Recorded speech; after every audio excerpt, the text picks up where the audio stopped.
hay personas que han comentado que bueno, que usar los datos que está aportando el régimen no es bueno porque los valida, de alguna forma le da un reconocimiento. Y déjenme explicarle algo en qué consiste la lógica de esto que he estado haciendo, de estas estimaciones. El asunto es el siguiente: la diseminación y la dispersión de este tipo de virus, de este tipo, en este caso estas epidemias, ya tiene un patrón ya estudiado, que se estudió principalmente desde los años 20 del siglo XX, del siglo pasado. Eso nos permite hacer estimaciones de cómo es el comportamiento y lo que se sabe. De hecho, en los últimos artículos, ustedes pueden buscar artículos divulgativos de la revista Scientific American. Los otros días salió un buen artículo también en la revista Forbes. Yo he estado leyendo y consultando algunos de ellos. Y todos se refieren principalmente a que la expansión de estos virus tiene un parámetro exponencial.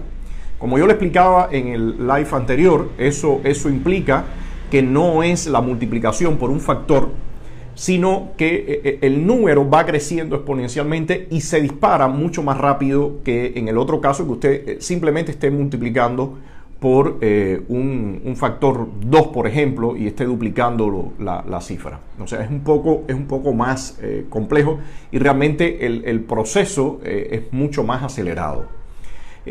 ¿Cómo se revierte o cómo se frena ese tipo de proceso? Bueno, primero que exista ya una vacuna y entonces ese contagio no siga en cadena, no siga en cascada. Segundo, este tema del aislamiento social, que entonces corta ese proceso. O sea, esos son en esencia principalmente. Y uno tercero que es un poco más doloroso, que es cuando ya se ha contagiado una gran cantidad de personas y entonces empieza ya todo un proceso de inmunización. Ya el contagio no puede seguir repitiéndose en personas muchas veces que ya están contagiadas, no siguen siendo vectores de transmisión, pero eso implica también que hay un número grande de personas que mueren en el camino y es parte de lo que estamos viendo ahora en el caso del COVID-19.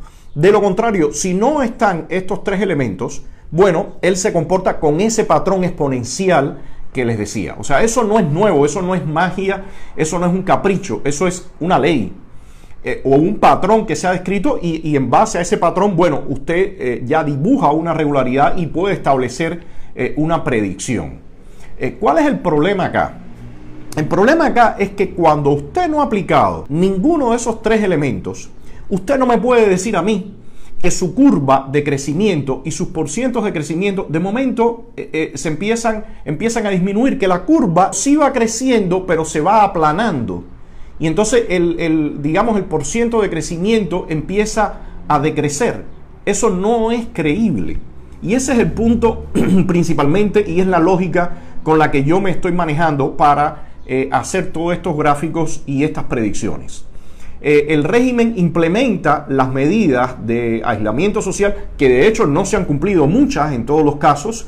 Ha venido progresivamente aplicándose esas medidas, pero todo eso empieza a ocurrir principalmente. La locución que hace Díaz-Canel es el día 20 de marzo.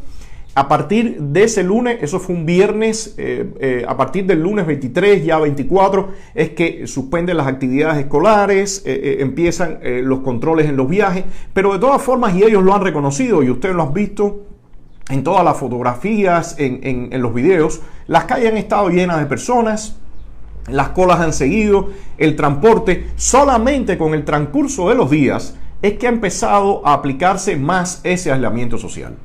O sea, si el único mecanismo que usted está teniendo para frenar ese comportamiento exponencial es el aislamiento social hasta este momento, luego que después usted incluso dejó entrar una cantidad tremenda de visitantes, ellos reconocen ese viernes 20 de marzo que habían 60,000 en el país visitantes, reconocen que en los últimos 15 días habían entrado 47,000 personas. Y de esas 47,000 o de esas 60,000, muchos de ellos provenientes de, como se diría, de las zonas más calientes en el planeta, que es áreas de Europa. específicamente de Madrid, de Italia también, y de Francia también han estado viniendo. Para mí no es creíble que con toda la situación, el escenario real que está acá en el terreno, usted me diga que 5 o 6 días después ya está teniendo un impacto ese aislamiento social.